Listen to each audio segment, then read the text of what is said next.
Who do you think the Daily Mail have managed to imply is responsible for Justin Welby's situation? Is it A, John Smythe, the serial child sex abuser who Welby stands accused of not properly investigating? Is it B, Boris Johnson, who was Prime Minister during one of the more relevant periods of Welby's primacy? Or is it C, Meghan Markle? It's a bit of a rhetorical question, isn't it? But you probably think I'm joking. I'm not. How Justin Welby fell under Harry and Meghan's spell as Archbishop of Canterbury resigns over ignoring prolific sex abusers' crimes, how his friendship with the Sussexes raised questions about his judgment. So come here a minute. I told you years ago, right, that there was not a story in the universe that certain members of the media wouldn't try and blame on Meghan Markle. And you thought I was exaggerating. If you'd said to me that day, do you honestly think that if the Archbishop of Canterbury resigns over a child sex abuse scandal, they'll try and blame it on Meghan Markle? Do you know what I would have said? I'd have said, no, all right, maybe not every story. Maybe not every bad thing that happens in the UK could be turned into a story about Meghan Markle. And guess what? I'd have been wrong. Because here is a story about a child sex abuse scandal engulfing the Church of England and prompting the resignation of Justin Welby, the Archbishop of Canterbury, and the Mail have turned it into a story about Meghan Markle. Hey everyone, welcome to my channel. Today I have an exciting episode for you. The scapegoating of Meghan Markle. Meghan Markle has become a convenient scapegoat for the UK press, who seem determined to blame her for every misstep and controversy within the royal family. This is evidenced by the recent situation involving the Archbishop of Canterbury, Justin Welby. Rather than holding the Archbishop accountable for his own poor judgment, the media is attempting to shift the blame onto Meghan Markle, claiming that her actions and words somehow influenced his decision-making process. This is a troubling pattern that speaks to a much deeper issue within the UK media landscape. The relentless scrutiny and criticism Meghan Markle has faced since joining the royal family is nothing short of appalling. Whether it's her charity work, her relationship with her father, or her supposed influence on royal decisions, the press seems to find new ways to attack her at every turn. This narrative has become so pervasive that it has conditioned the public to view Meghan as the root cause of all the royal family's problems, effectively distracting from the real issues at hand and letting those in power off the hook. The media's treatment of Meghan Markle is a reflection of a deeply problematic system that values sensationalism over factual reporting. The UK press has shown a willingness to fabricate stories, paint her as a villain, and hold her responsible for things completely beyond her control. This is not just a matter of personal attacks, it's a broader issue about the state of the press and the way it shapes public opinion. Meghan Markle has become a scapegoat. But this is symptomatic of a much larger problem that the nation must confront. The media's obsession with Meghan Markle. The UK press has been utterly consumed by Meghan Markle since she joined the royal family. What began as a feel-good fairy tale quickly morphed into a relentless media circus, with every scandal or controversy somehow linked back to the Duchess of Sussex. It's as if the media has collectively decided that Meghan is the scapegoat for all that ails the monarchy, no matter how tenuous the connection may be. This fixation has reached a point of absurdity, as evidenced by the recent attempts to blame Meghan for the Archbishop of Canterbury's own poor judgment. The message is clear. In the eyes of the UK press, if something goes wrong, Meghan Markle must be to blame. Why Meghan Markle is unfairly blamed for the Archbishop of Canterbury's poor judgment. The Archbishop of Justin Welby recently made a controversial decision that has raised eyebrows. However, instead of examining the Archbishop's own actions and accountability, the UK press and certain sections of the public have chosen to place the blame squarely on Meghan Markle's shoulders. This is a disturbing pattern that has become all too familiar when it comes to the treatment of the Duchess of Sussex. The relentless media scrutiny and constant criticism directed at Meghan Markle are truly appalling. No matter the issue, whether it's related to her charity work, her relationship with her father, or even decisions made by the royal family, Meghan seems to be the first person the UK press and public look to for blame. This narrative, which paints Meghan as the villain, is not only unfair, but also dangerously misleading.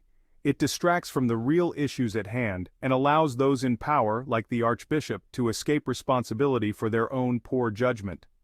The UK media's obsession with Meghan Markle is a reflection of a much deeper problem within the British press. The constant creation of stories, the painting of her as a villain, and the relentless scrutiny she faces are all symptoms of a media system that is deeply problematic. The nation's tolerance for such biased and unethical reporting is a concerning issue that must be addressed. Why is Meghan Markle to be blamed for the Archbishop of Canterbury's poor judgment? James O'Brien, a prominent UK radio host, has consistently stood up for Meghan Markle and Prince Harry, even going so far as to claim that the British media will try to pin any story, no matter how absurd, on the Duchess of Sussex. O'Brien's bold assertion reflects the relentless scrutiny and criticism that Meghan has faced since joining the royal family, with the media seemingly eager to make her the scapegoat for any controversy or misstep, even those that have nothing to do with her. The recent situation involving the Archbishop of Canterbury, Justin Welby, is a prime example of this troubling trend. When the Archbishop made a questionable decision, the UK press and certain segments of the public wasted no time in attempting to shift the blame onto Meghan Markle, claiming that her actions and words had somehow influenced the Archbishop's judgment. This knee-jerk reaction to pin the blame on Meghan is both telling and deeply concerning, as it reveals a disturbing pattern of using her as a convenient target, regardless of the facts or the actual source of the issue at hand. The problematic UK press. The UK press has relentlessly scrutinized Meghan Markle and Prince Harry, to the point where the public is now questioning how the nation can tolerate such egregious media behavior. It has become abundantly clear that certain factions of the UK press will stop at nothing to place the blame on Meghan Markle for every conceivable issue or controversy, even when the facts clearly point to other factors at play. This toxic narrative has not only impacted the couple directly, but has also eroded public trust in the institution of the monarchy and the media's ability to report fairly and objectively.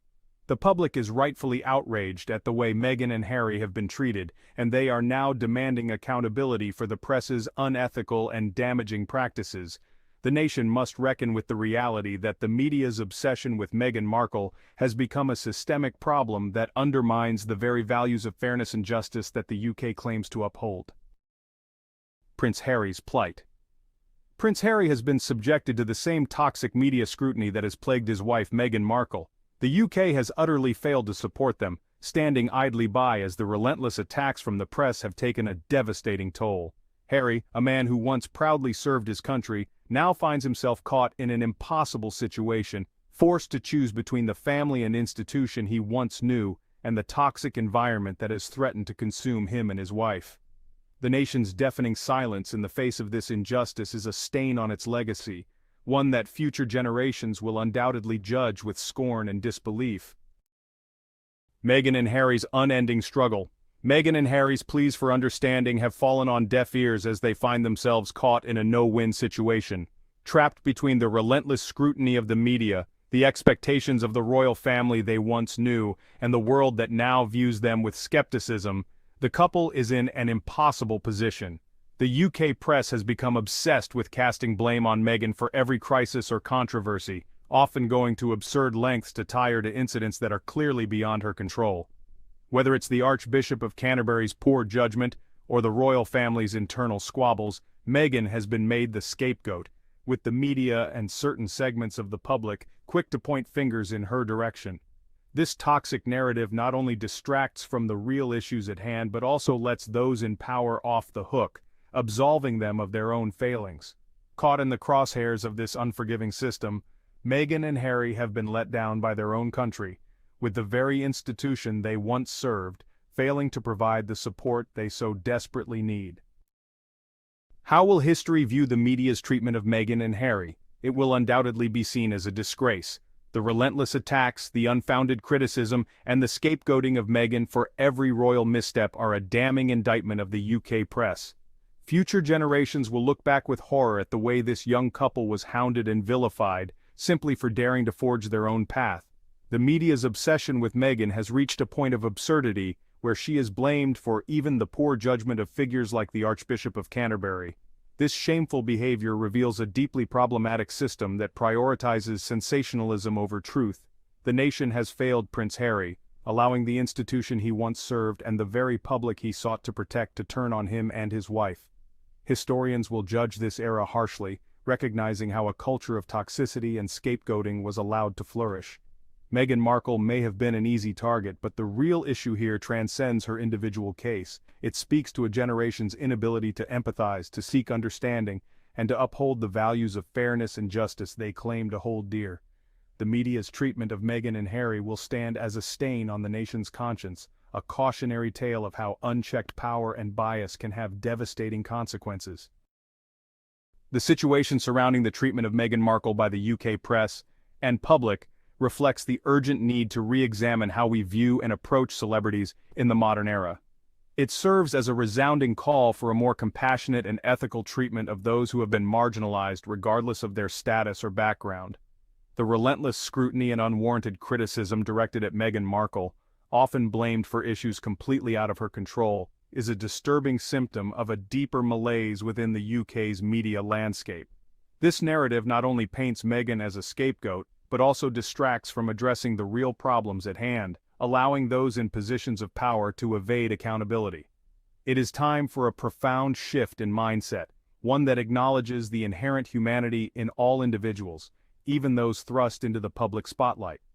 By fostering a more empathetic and responsible approach to reporting and public discourse, we can work towards a future where marginalized voices are heard and respected, rather than vilified and silenced. This is not just a matter of individual compassion, but a collective responsibility to create a society that values ethical conduct and the inherent dignity of all people. Thank you so much for watching. Your support means the world to me. If you enjoyed this video, please like, share, and comment below. Don't forget to subscribe and hit the notification bell. Stay tuned for more amazing videos. Until next time, take care and stay safe. I love you all. Goodbye.